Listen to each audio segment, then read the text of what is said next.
Sebab apa sembelih? Sebab apa kita Islam kena sembelih? Pengorbanan.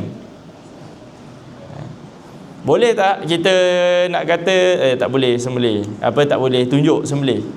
Kena sorok-sorok. Boleh tak? Boleh tak? Sorok-sorok sembelih. Ataupun boleh tak kita rakam, upload, post media sosial sembelih, boleh tak? Tunjuk.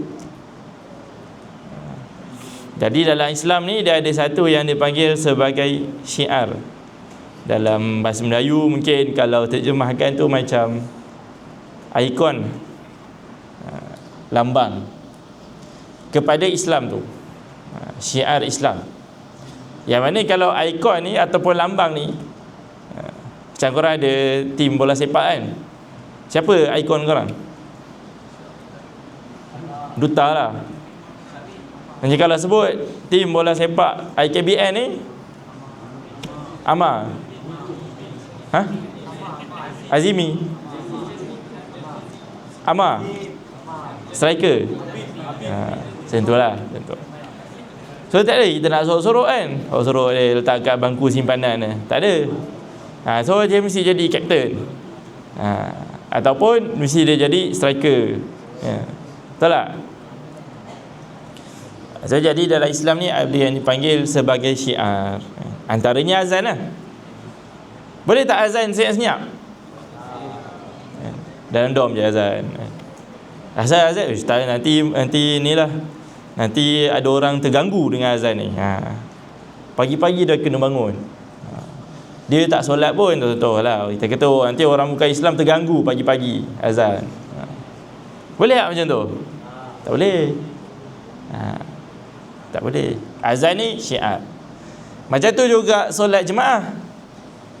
Solat jemaah.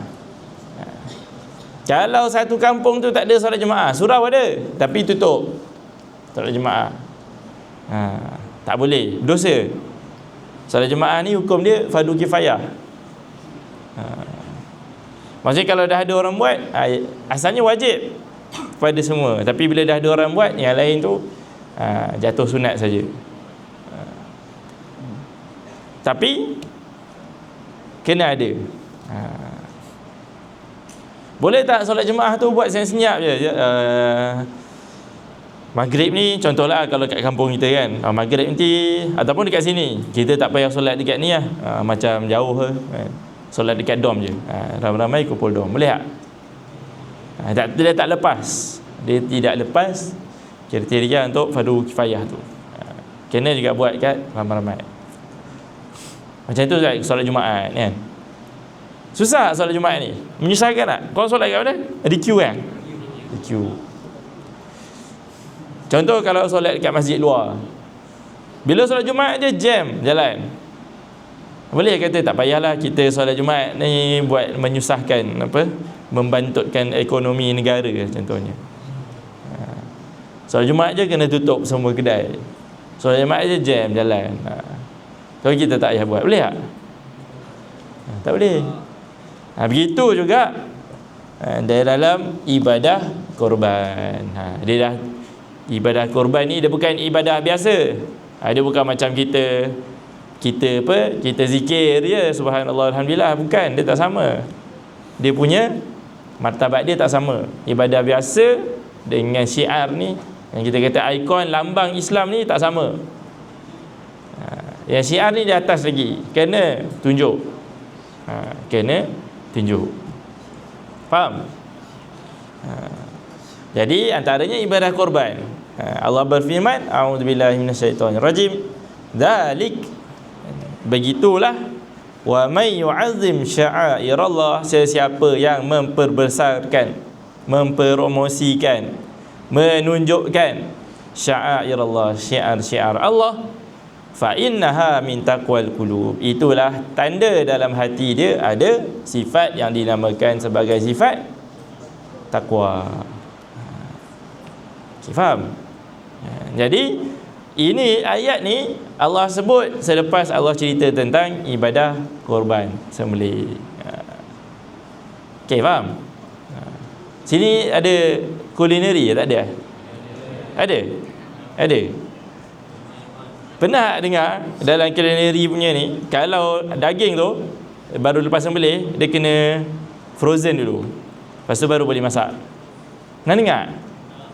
Sebab apa? Dia kata untuk bagi keluar darah kan. Nanti bila dah frozen, nanti bila defrost keluar darah tu, itulah kata penyakit dan sebagainya. Tapi bila kita korban, kita terus masak sup kan. Betul tak? Habis lah. Itu yang darah tinggi, kecil manis. Betul tak? Jadi sebenarnya dalam ibadah kurban, bila dalam maknanya kalau daging tu halal, dia tak perlu pun buat macam tu. Sebab apa? Sebab apa? Sebab darah dia keluar dah. Betul tak? Kalau sembelih tu darah keluar dah semua. Dan darah keluar banyak tu tanda binatang tu sihat. Dia akan keluar lagi banyak. Sebab tu kalau yang betul dia kita ikat tu, tali tu ikat, lepas je dah sembelih, buka. Mana yang boleh buka lah. Kalau nampak memang dia dah tak boleh bangun tu, buka terus tali dia. Sebab dia nak tendang supaya dia nak darah tu keluar lagi. Jadi boleh, tak ada masalah. Kalau dalam tu, kalau dalam ilmu culinary tu, daging tu, itu untuk daging yang tak halal. Ya, maksudnya dia mati tu tanpa sembelih. Memanglah darah dia ada dalam daging tu lagi, darah-darah yang kotor ni. Tapi dalam Islam, sembelih habis dah, darah dia dah keluar dekat situ. Jadi hebat tak cara Islam mematikan binatang? Hebat tak? Inilah yang kita nak tunjuk kepada dunia. Sepatutnya orang bukan Islam pun nanti dia makan juga, dia cari juga daging halal. Sebab apa? Lagi sedap. Ini dah berlaku dah dekat banyak tempat negara, bukan Islam pun, tapi sembelih cara sembelih yang halal. Antaranya negara, kalau yang Ustaz tahulah, Australia, New Zealand, memang banyak kerja buka untuk tukang sembelih dekat sana. Pergilah siapa nak sembelih. Sebab apa? Semua dia sembelih tu semua halal. Semua cara sembelih kambing semua halal. Cuma masalah dia bila nanti dah bercampur-campur lah. Asalnya sembelih semua halal. Ni apa yang Ustaz ada kawan kat sana, dia kerja jadi imam. Dia dah beranak cucu dah dekat sana. Kerja dia sembelih. Kerja dia sembelih. Sebab apa? Memang lagi sedap lah. Satu lagi sebab dia nak ekonomi dia lah. Maknanya kalau sembelih halal, orang bukan Islam boleh makan, orang Islam pun boleh makan. Dan orang Islam makan banyak daging. Jadi untunglah dia. Tapi inilah kita katakan keindahan Islam. Kita sembelih kan, lepas tu nampak haiwan tu macam hidup lagi. Betul tak?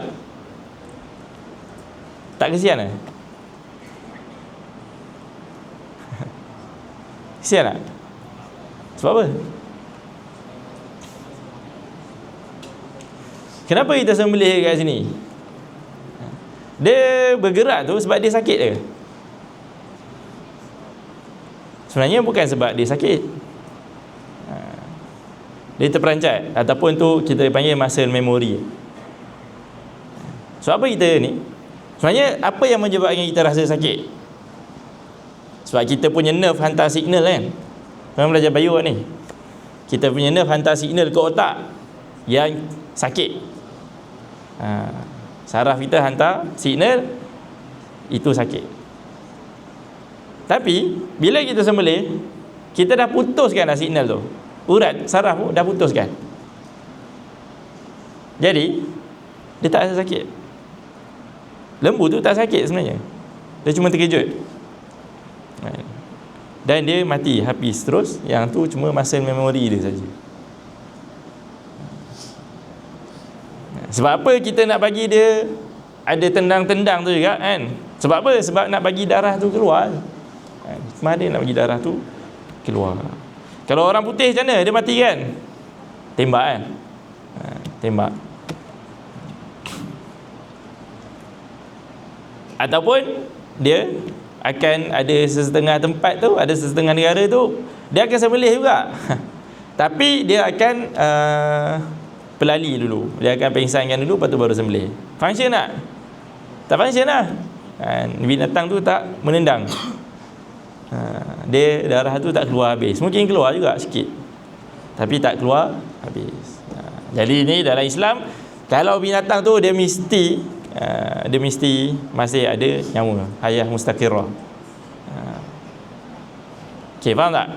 So ni semua ni kena hayatilah. Bila kita tengok tu, kita inilah cara yang mana Allah ajar kita sebagai seorang Islam untuk sembelih, untuk makan daging. Betul tak? Bukan tengok tu, bukan tengok ni, besar tu lembu ni kan. Bukan. Kita tengok hayati, cara keindahan macam mana Allah bagi kita orang Islam ni makan daging yang halal, yang baik, dan yang macam-macam lah. Dia yang tak sihat tu, daging tu sihat. Yang tak sihat tu biasalah, kalau masak goreng minyak banyak lah. Kemudian campur ni, minum air, itulah yang tak sihat. Daging tu sihat, tak ada masalah. Okey. Jadi ni ibadat korban. Sebab tu balik kepada tadi, boleh tak kita promosikan, kita tunjuk kat orang? Memang boleh, dan itulah yang dituntut di dalam Islam.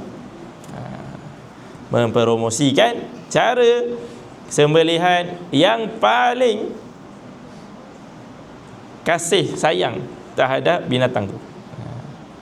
Paling kasih sayang. Kita bagi kasih sayang yang paling laju, paling cepat, dia mati lah. Dan juga dalam masa yang sama, kita akan dapat daging yang elok. Okey. So siapa yang dia belajar culinary, dia ingat lah. Ini sikit ilmu lah. Ustaz pun tak ada pandai sangat, tak belajar pun kan. Tapi yang kita carilah hikmah, kenapa Islam ni mesti sembelih. Sembelih. Salah sikit dah tak boleh makan dah. Dia bukan macam agama-agama yang lain. Kalau sebagai agama lain, contoh orang Yahudi, dia ada juga cara sembelihan dia. Kalau dia panggil kosher, sembelih juga. Kalau orang Islam, dia boleh makan sembelihan orang Yahudi. Okey. Wallahu alam. Itu satu benda lah, kira mukadimah lah. Kita kata sebelum kita masuk dalam kita sambung pengajian kita. Okey. Tapi sebelum tu lagi, Ustaz nak kongsi satu ayat Quran. Dua ayat Quran. Cuma sebelum tu saya nak tanya, saya ni ada siapa? Bisnes ada tak? Tak ada. Tak ada. Tak ada bisnes lah. Tapi adalah berkaitan kan. Biasa kalau korang, contoh sini apa, potong rambut ada? Ada? Salon. Apa nama kos dia? Dandan. Apa dia? Hairdressing. Oh, hairdressing. Belajar hairdressing. Nanti kerja, kalau nak kerja, buka kedai sendiri kan. Bisnes juga. Okey. Dalam Al-Quran agak-agak ada tak cerita pasal bisnes? Ada? Ada. Ada perkataan khusus dalam Quran, nama perkataan tu kalau terjemah memang bisnes ataupun jual beli. Tapi Tidaklah seperti yang kita gambarkan. Jadi kalau kita gambarkan jual beli ni macam mana? Kita bayar kan? Ataupun orang bayar kita bagi dia barang. Pertukaran lah. Jadi dalam Quran, Allah guna perkataan bisnes ni untuk menggambarkan bagaimana orang tu berjual beli, tapi bukan dengan orang, tapi dengan Allah Subhanahu wa ta'ala. Dalam satu ayat Quran, a'udzubillahi minasyaitonir rajim, innallaha ashtara minal mu'minina anfusahum wa amwalahum bi anna lahumul jannah. Jadi maksud dia, sesungguhnya innallaha ashtara, sesungguhnya Allah telah membeli. Jadi ibaratnya kita nak beli ataupun kita nak jual ataupun nak bertukar barang, jual beli dengan Allah. Minal mu'minin, Allah beli daripada orang mukminin tu anfusahum wa amwalahum, jiwa dan harta mereka. Allah, maknanya Allah ambil lah jiwa dan harta. Apa yang Allah bayar kepada orang Islam, orang mukmin ni, orang beriman? Allah ambil jiwa, harta, Allah bayar apa? Allah bayar dengan bi'anna lahumul jannah. Apa dia? Jannah apa? Syurga. Jannah, syurga. Jadi Allah bayar dengan syurga. Jadi kita bayang tak macam mana Allah dia berjual beli? Kita berjual beli dengan Allah ni. Ataupun senangnya kita nak masuk syurga, tapi Allah kata ada bayaran dia. Ada bayaran dia. Ada tiket dia nak masuk kan? Tiket. Agak-agak kalau sekarang kita masuk, ada tiket, kita nak bayar, cukup tak? Boleh QR? Tak boleh. Sebab bayar tu bukan dengan duit. Duit pun ada, amwalahum, harta. Tapi juga ada satu lagi yang kita panggil sebagai jiwa. Jiwa dan harta. Jiwa lain, harta lain. Jiwa ni contoh nak bangun subuh lah, tadi nak bangun subuh, korban jiwa tak? Korban jiwa nak bangun, susah kan? Tapi itulah pengorbanan. Tapi orang yang selain daripada kita yang hidup aman, duduk dekat negara, tak ada peperangan ni, Allah sambung lepas tu ayat tu, yuqatiluna fi sabilillah. Mereka ini berperang di jalan Allah. Jadi cara nak bayar, nak dapatkan syurga ni adalah dengan berperang di jalan Allah. Fayaqtuluna wa yuqtalun. Maka dia pun membunuh orang. Berperanglah, dan dia pun terbunuh. Mereka pun terbunuh, orang ni. Jadi sekarang ni kita ada buat banyak pahala. Kita biasa dengar buat pahala, apa, kumpul pahala masuk syurga, betul? Kumpul-kumpul pahala masuk syurga. Tapi kita tak dapat bayang macam mana syurga tu, pahala tu kita bawa nak masuk syurga. Dan pahala tu apa dia? Tergolong daripada apa? Dan sebenarnya Allah sebut, ni satu ayat, ada lagi satu ayat dalam surah As-Saff. Tadi surah At-Taubah. Dan mati kita bayar dengan jiwa dan harta. Jadi cukup tak untuk kita bayar ni? Belum lah. Belum cukup. Kalau tanya jadi ustaz sendiri pun samalah jawapan dia, belum cukup. Kalau mati sekarang memang tak cukup lagi nak bayar. Tapi mesti cukup kan? Bukan buat apa? Kalau dalam ni buat bodoh lah. Ulang je. Hari ni dengan semalam punya subuh tu, contoh subuh lah, sama je. Tak ada nak improve. Subuh ya, Al-Quran ke, dosa pahala sama je. Lagi teruk kalau lagi kurang daripada yang semalam. Kata nak masuk syurga, betul? Kalau tanya semua orang akan kata nak masuk syurga lah. Tu dah tentu. Jadi masalahnya sekarang, yang kita nak masuk ni bersungguh-sungguh ataupun tidak. Dalam surah lain, a'udzubillahi minasyaitonirrajim, ya ayyuhalladzina amanu hal adullukum ala tijaratin tunjikum min adzabin alim. Wahai orang-orang beriman, nak tak aku tunjukkan? Ni Allah yang cakap. Siapa orang beriman tu siapa? Siapa orang beriman? Kita lah. Kita lah. Jangan tunjuk orang lain.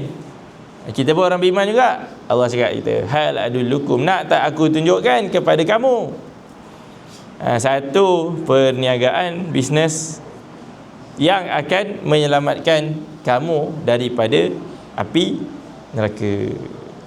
Nak tak? Siap nak? Betul tak?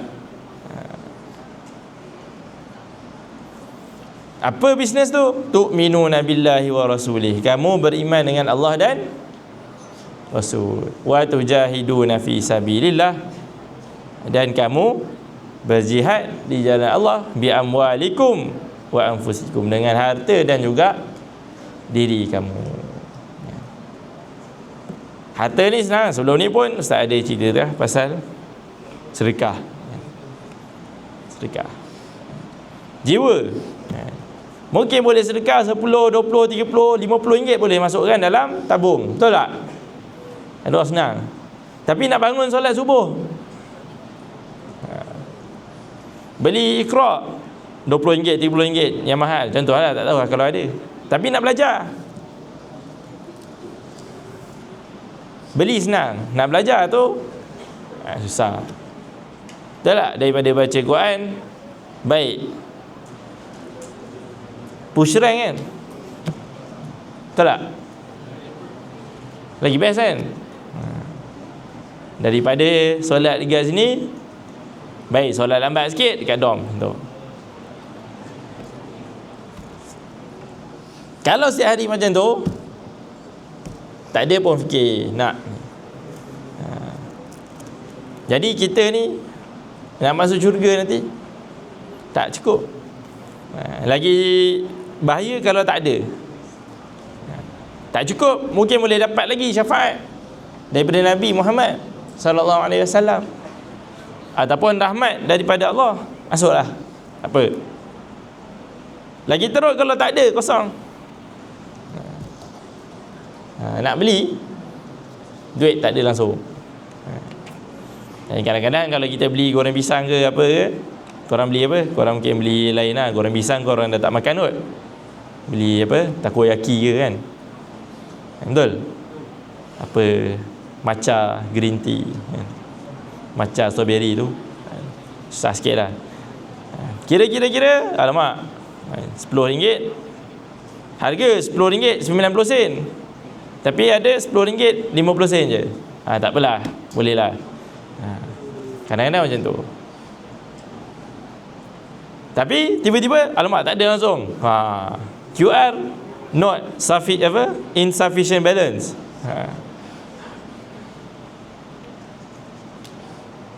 Susahlah orang nak bagi yang tak ada langsung.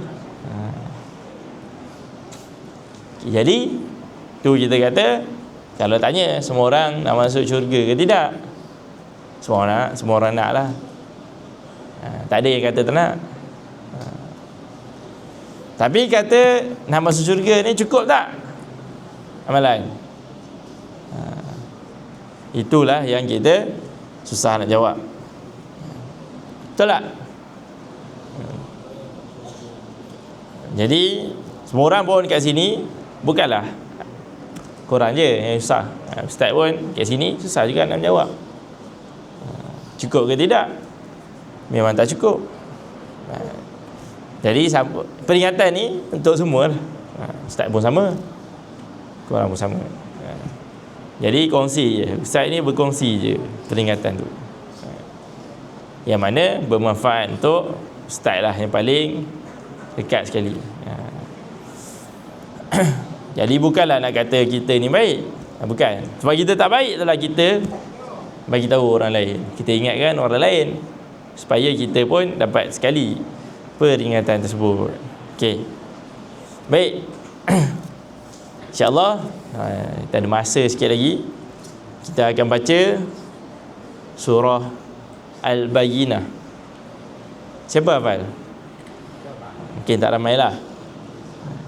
Surah ni panjang sikit je, tak ada banyak sangat berbanding surah-surah yang lain. Al-Bayyinah ni lam yakunil ladzina kafaru, yang tu. Tapi tak apa lah, ustaz baca, korang ikut lah, boleh. Kita akan baca sikit-sikit lah, pendek-pendek, boleh.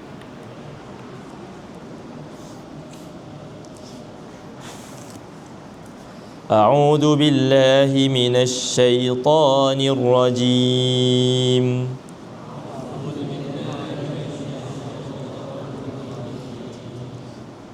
Bismillahirrahmanirrahim.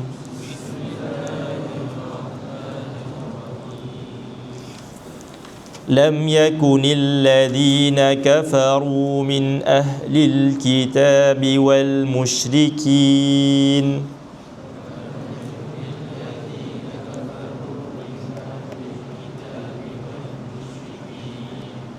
munfakkina hatta ta'tiyahumul bayyinah.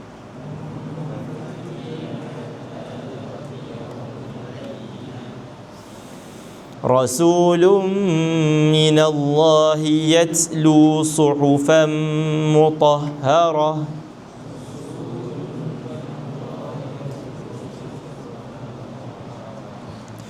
fiha kutubun qayyimah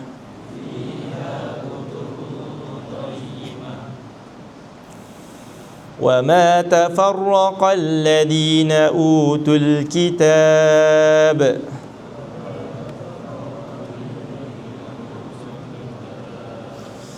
illa min ba'di ma ja'athumul bayyinah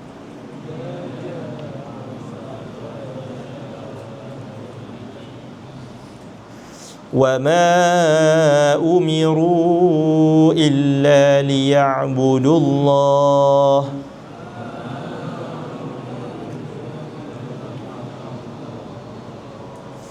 mukhlisina lahuddin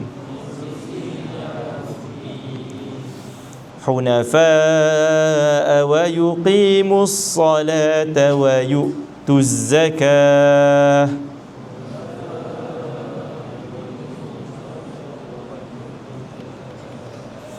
wa dzalika dinul qayyimah.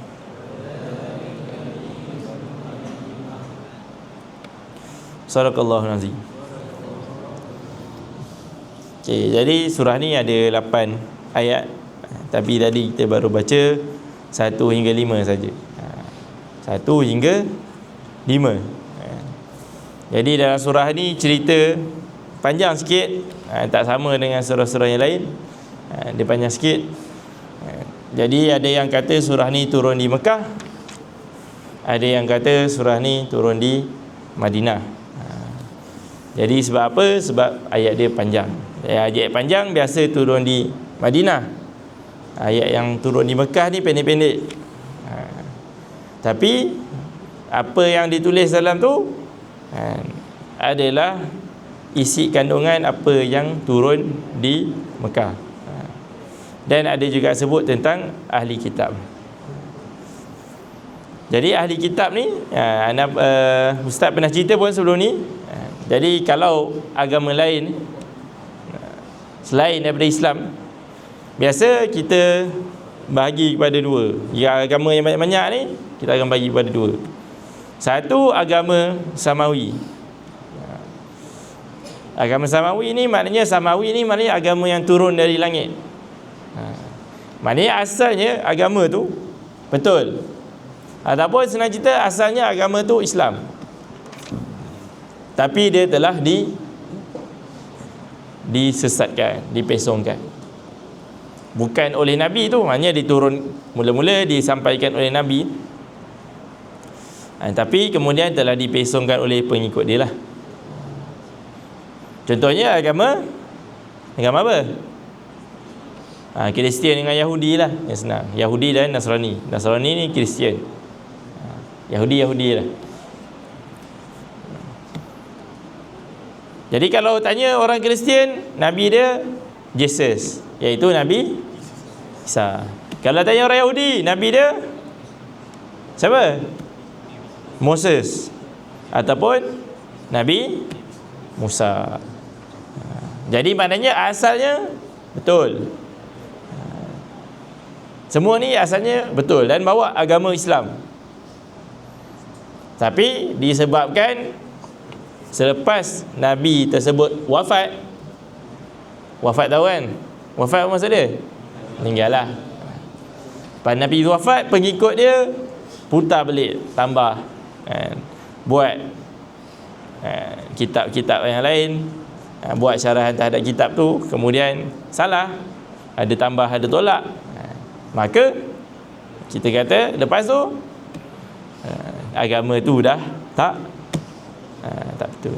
Beza dengan agama Islam telah dijamin, yang dibawa oleh Nabi Muhammad sallallahu alaihi wasallam, dijamin dia punya kesucian dia sampai hari kiamat. Walaupun ada yang sesat, tapi dia tidak akan jadi majoriti. Dia akan dilabelkan sebagai sesat lah. Okey, faham? Lain dengan agama lain ni, agama Kristian. Contoh agama Kristian. So ada yang sembah 3, ada yang sembah 1 je. Betul tak? Tahu tak ada agama Kristian yang sembah 1 Tuhan je? Ada. Ada yang sembah 3. Ada Tuhan, ada anak Tuhan dan ada Ruhul Kudus. Ataupun Mary. Itu kalau dalam Islam kita panggil Maryam. Jadi asalnya agama tu betul, tapi telah disesatkan. Ada sejarah penyesatan tu. Sejarah penyesatan tu.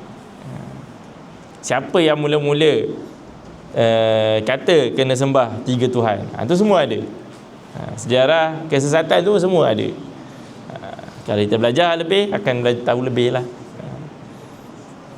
Kristian sama juga dengan Yahudi pun lagilah